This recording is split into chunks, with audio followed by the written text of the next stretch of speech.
Hello, welcome to another video. This is Ramsay McDonald, the wee man from Glasgow. Today I want to give you several tips on deer hunting. As most of you know, I've hunted for over 50 years and I've learned a thing or two and probably forgot a thing or two. I've probably been alive for 24,964 days and I've shot more deer than I can probably remember. That's partly because of my age. But today I want to talk about specifically how do you get to your tree stand? And to me that's number one issue. You got to know how to get to your tree stand so you're not chasing all the deer before you go set up. So I always like to face the wind when I go to my tree stand, and I try not to bump deer. So I get to know the area quite well, and I know which way I'm going to, where I'm going to put my tree stand and how I'm going to approach my tree stand. So generally I make sure that I come in from the back end or where the wind is in my face, and I try and call the deer or hunt the deer that's in front of my tree stand. That's generally how I try and do it. So once I'm up in the tree stand, I'm usually there just at daylight, just 10 minutes before daylight. And our season on Ontario opens in October, the 1st right till the end of December. But generally, I put out some drippers and I put out some scrapes. I mean, I use all the tricks in my toolbox. But I do a sequence of calling, and I'll tell you how I do it.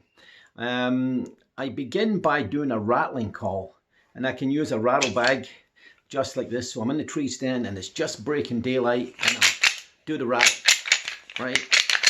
Or I'll use the horns. I'll use a set of horns. Right, and I'll do that for about 30 seconds and I'll stop, and then I'll do it again for another 10 seconds, 12 seconds. Then I'll put the horns away and I'll get my bow ready just in case. That's the first thing I do when I want to try and call in a deer. The second call I'll do, obviously, I'll use a grunt tube, just like this.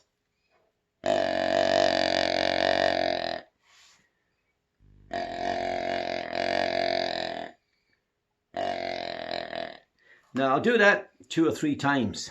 In other words, I do a sequence, and I call about every half hour. I've also shot a lot of deer with this guy, the little beeper, and that works quite well. Sometimes I start in the morning or in the evening with this call, and that's done the trick for me. But there's no perfect way of calling deer.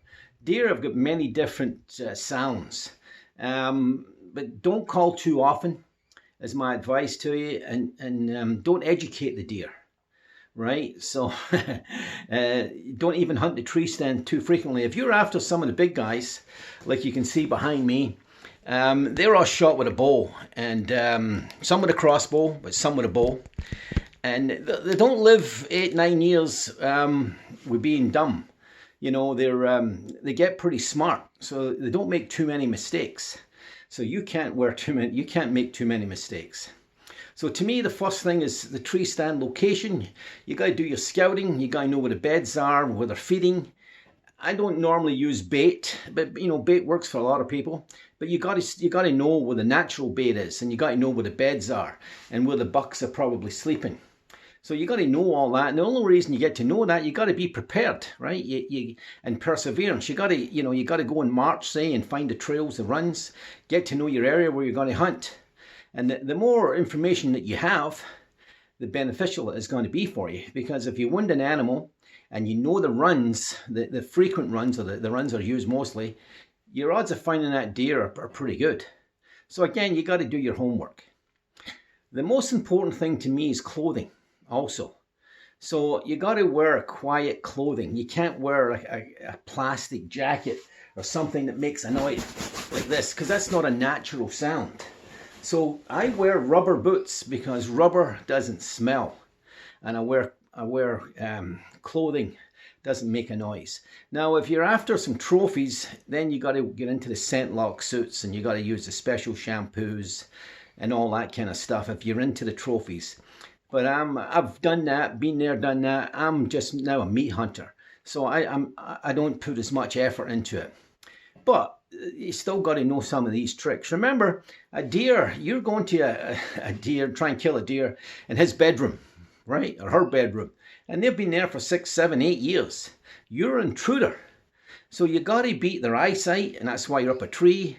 You got to beat their nose. That's why you're up a tree. I mean, a deer can probably smell you, I don't know, a mile and a half. I've no idea how far. I'm not a biologist. But I know that is the most important sense is the smell and their eyesight, and they're also their hearing. So you're in their bedroom, they hear unusual noises, you know, they smarten up pretty quick.